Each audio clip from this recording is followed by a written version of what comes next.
โอ้มันโอ้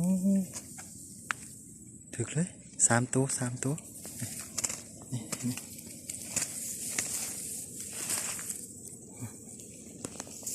ตัวนี้3 ตัวเลยโอ้ถือว่าโชคดีนะมันโชคดี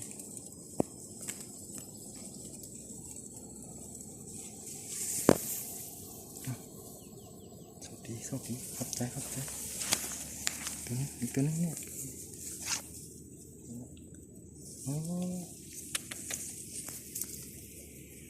โอ้ถือว่ามาไก่แล้วมัน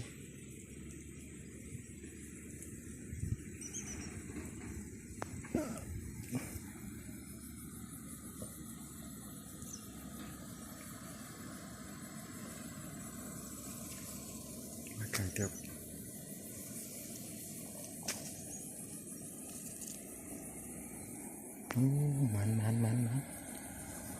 มันเท่มาตัวน